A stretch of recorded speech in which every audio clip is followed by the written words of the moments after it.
జమిలీ ఎన్నికలకు సంబంధించి దేశంలో రెండు క్లియర్ ఇవి కనబడుతున్నాయి. ఎన్డీఏ కూటమిలో ఉన్న భాగస్వామి పక్షాలు బీజేపీ మిత్రపక్షాలు దాన్ని ఓకే చేస్తున్నాయి. జమిలీ ఎన్నికలు మంచిదే, రావాలి, పెట్టాలి అని మాట్లాడుతున్నాయి. కొంతమందికి పైకి ఇష్టం లేకపోయినా పైకి మాత్రం మరి కూటమి ధర్మం కాబట్టి ఓకే చేస్తున్నట్టుగా కనపడుతోంది. విపక్షాలు అయితే ఎందుకు వినుష గారు నవ్వుకుంటున్నారు, సరే ఓకే.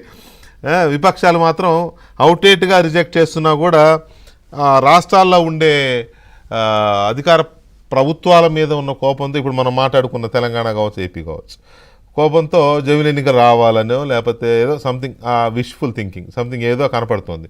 సో ఈ పరిస్థితుల్లో చంద్రబాబు నాయుడు గారు ఇటీవల ఈ జరుగుతున్న ప్రచారం మీద ఒక కామెంట్ చేశారు.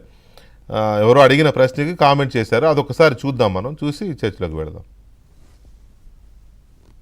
ఏంటి దాని నష్టం ఏంటి? మనం ఇప్పుడు అసెంబ్లీ పార్లమెంట్ రెండు ఒకటిసారి అవుతున్నాయి, నాకు ఆ పని అయిపోయింది.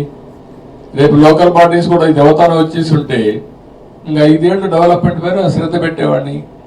ఏంటి దాని నష్టం ఏంటి? మనం ఇప్పుడు అసెంబ్లీ పార్లమెంట్ రెండు ఒకటిసారి అవుతున్నాయి, నాకు ఆ పని అయిపోయింది.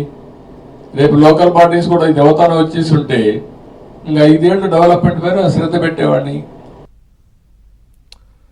So clearly is welcoming the one nation one election almost. Because ఆయన ఏమంటారంటే ఏంటి దానివల్ల నష్టం ఏంటి, అసెంబ్లీ పార్లమెంటు మొన్న ఒకేసారి అయిపోయినాయి, ఈ లోకల్ బాడీస్ కూడా అయిపోయి ఉంటాయి. అయితే వాటితో పాటు లేకపోతే అవుతూనే వెంటనే ఇప్పుడు అవ్వాల్సి ఉంది, డ్యూ ఉంది కదా, అవి కూడా అయిపోయి ఉంటే 5 ఏళ్ళు పూర్తిగా మనం పరిపాలన మీద ఫోకస్ పెట్టేవాళ్ళం అనేది ఆయన ఆలోచన.